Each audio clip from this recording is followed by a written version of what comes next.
Bismillahirrahmanirrahim. Assalamualaikum warahmatullahi wabarakatuh. Syukur kehadirat Allah subhanahu wa ta'ala, dengan nikmatnya dan hidayahnya kita dapat berjumpa lagi di channel ini. Salawat dan salam selalu dan tetap tercurahkan kepada junjungan kita Nabi besar Muhammad sallallahu alaihi wasallam. Allahumma sholli ala sayyidina Muhammad wa ala ali sayyidina Muhammad.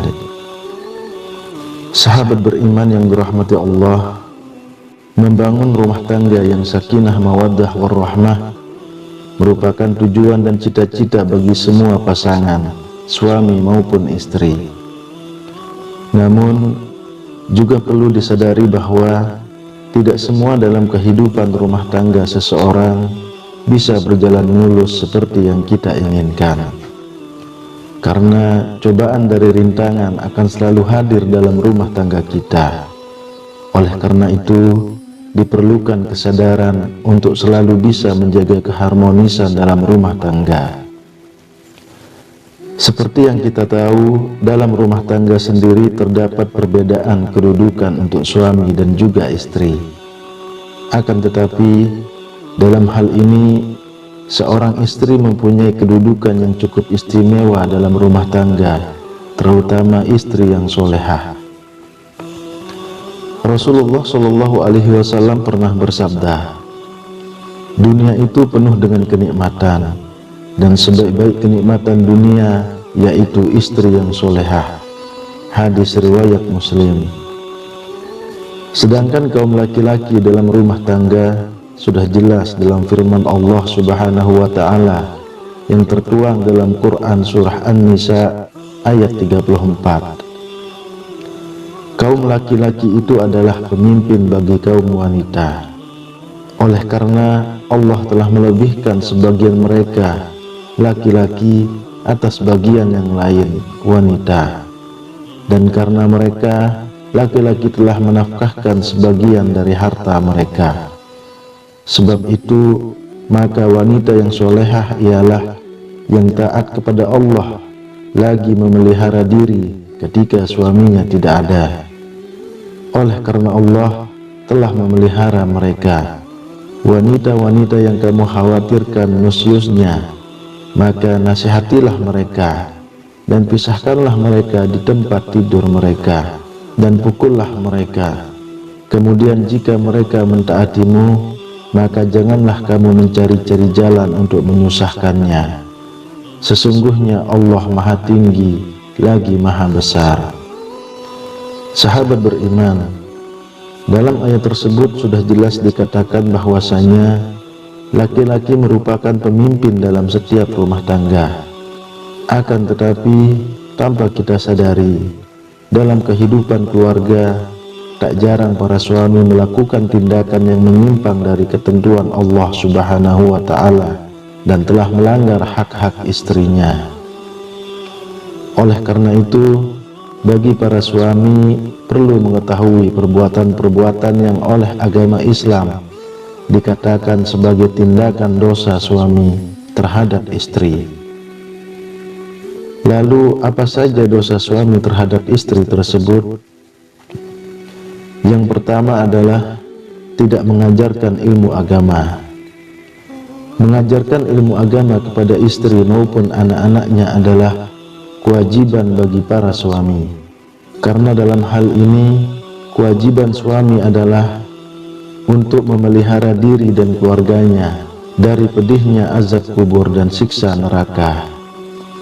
Dalam Quran surah At-Tahrim ayat 6, Allah subhanahu wa ta'ala sudah berfirman, hai orang-orang yang beriman, peliharalah dirimu dan keluargamu dari api neraka yang bahan bakarnya adalah manusia dan batu, penjaganya malaikat-malaikat yang kasar, keras dan tidak mendurhakai Allah terhadap apa yang diperintahkannya kepada mereka, dan selalu mengerjakan apa yang diperintahkan.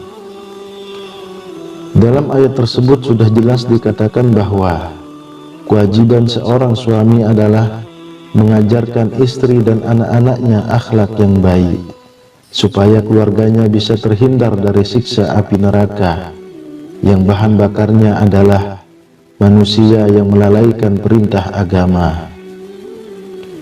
Lalu yang kedua, tidak merasa cemburu. Ada kalanya sifat cemburu sangat diperlukan, terutama ketika kita sudah berumah tangga.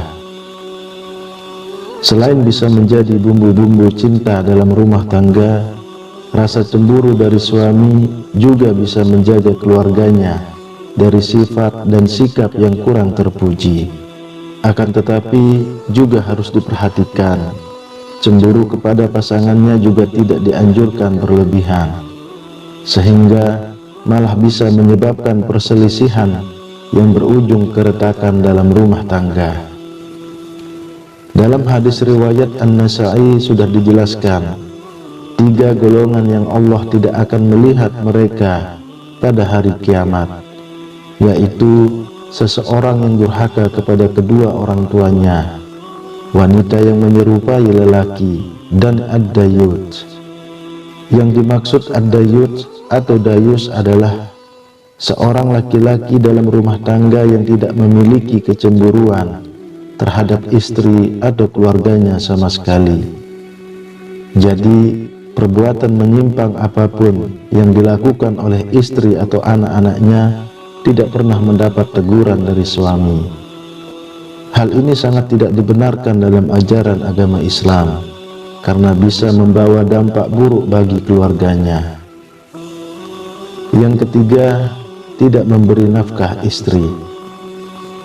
Hal ini sudah sangat banyak terlihat pada masyarakat kita, yakni suami yang tak malu melantarkan anak istrinya tanpa diberikan nafkah lahiriah, dan justru malah si istri yang diminta untuk bekerja. Kalau kita mau berpikir, seorang wanita yang rela meninggalkan kedua orang tuanya demi mengabdi kepada suami, dan bahkan rela mengandung anak dan juga melahirkan anak untuk suami, akan tetapi perjuangan hidup dan mati seorang wanita tersebut seolah tiada artinya di mata seorang suami. Sungguh yang demikian itu suami telah berdosa besar kepada istrinya. Rasulullah Shallallahu Alaihi Wasallam pernah bersabda, seseorang cukup dipandang berdosa bila ia menelantarkan belanja orang yang menjadi tanggung jawabnya. Hadis riwayat Abu Dawud, Muslim, Ahmad, dan Tabrani. Yang keempat, membiarkan istri bekerja untuk suami. Sudah tak heran lagi, banyak seorang istri yang rela bekerja demi membantu perekonomian keluarganya. Namun, yang banyak kita lihat justru malah kebalikannya, yakni seorang istri yang bekerja untuk keluarga dan suami sebagai kepala rumah tangga malah enak-enakan di rumah tanpa terfikir bahwa peran seorang suami adalah sebagai kepala rumah tangga yang harus bertanggung jawab memberi nafkah untuk keluarganya. Jika seorang suami tidak bekerja karena malas dan menyerahkan semua kebutuhan ekonomi kepada istri, maka suami yang seperti itu akan dilaknat oleh Allah Subhanahu wa Ta'ala di dunia.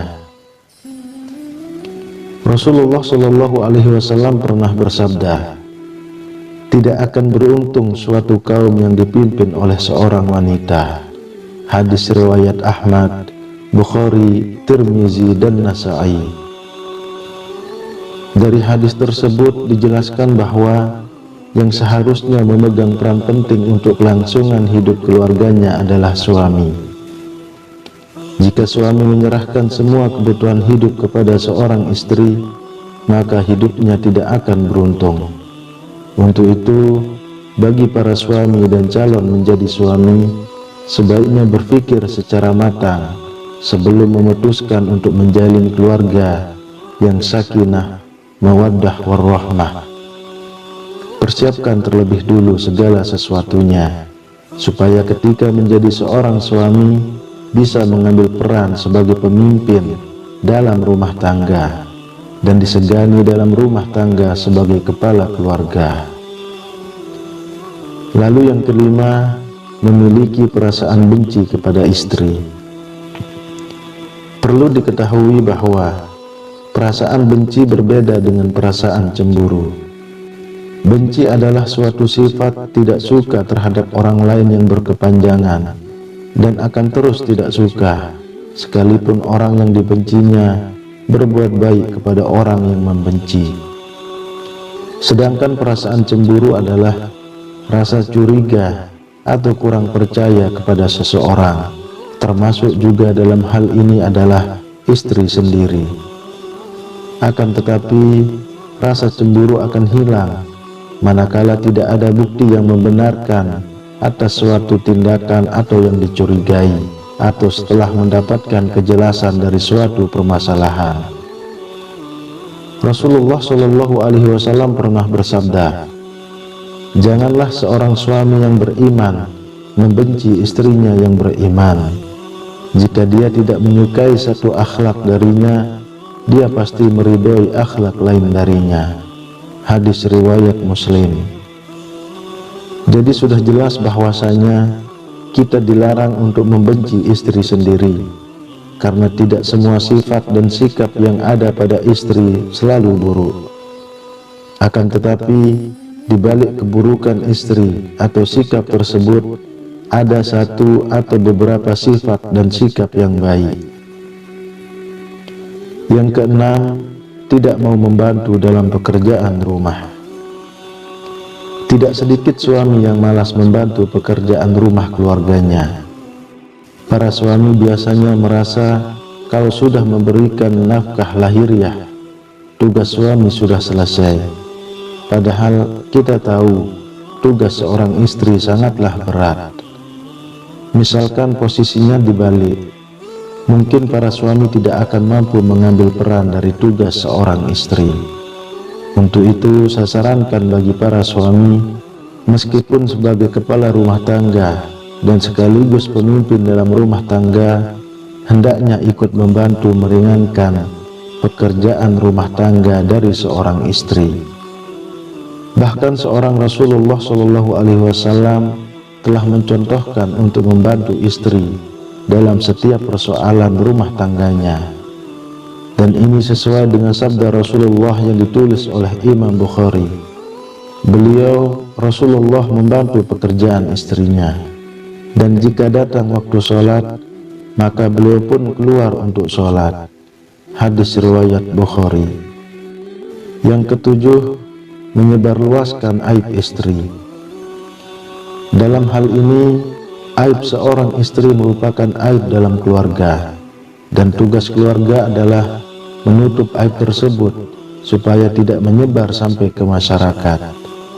Akan tetapi tak jarang ada seorang suami yang malah menyebarluaskan aib seorang istri kepada orang lain, dan ini sangatlah tidak dibenarkan dalam ajaran agama, terutama agama Islam.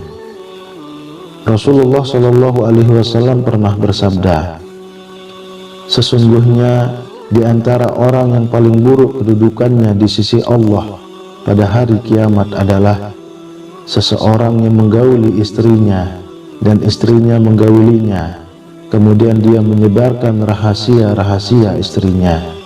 Hadis riwayat Muslim. Yang kedelapan, menyakiti istri secara fisik. Hal ini masih saja terjadi pada masyarakat kita.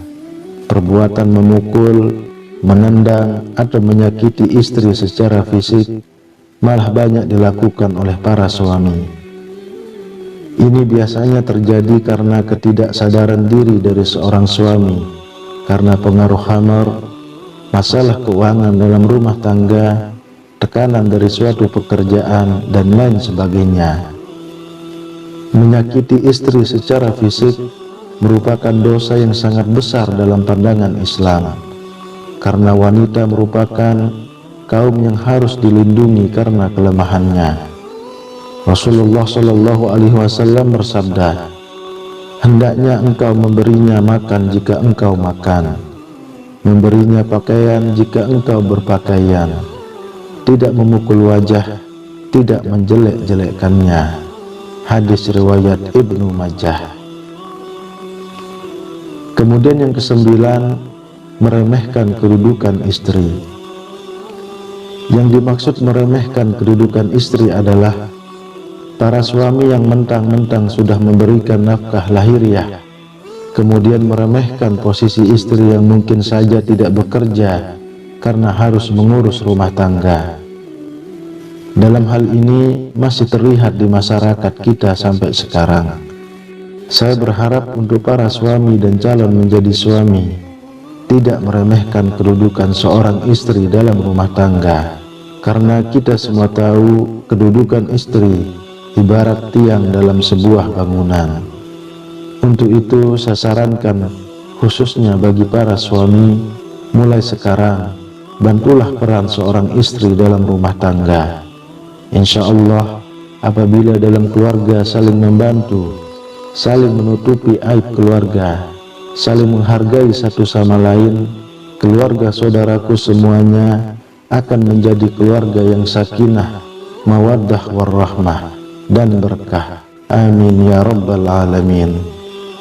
Sahabat beriman yang dirahmati Allah, itulah 9 dosa suami terhadap istri yang biasanya dilakukan dengan sadar ataupun tidak sadar, dan mungkin masih banyak dosa suami terhadap istri lainnya. Akan tetapi saya ambil yang sering terjadi pada masyarakat kita. Saya sarankan, awalilah kehidupan rumah tangga saudaraku semuanya dengan kebaikan. Insya Allah akan menuai kebaikan pula dalam rumah tangga tersebut. Wallahu a'lam bishawab. Demikian yang bisa saya bagikan, semoga bermanfaat untuk kita semua. Assalamualaikum warahmatullahi wabarakatuh.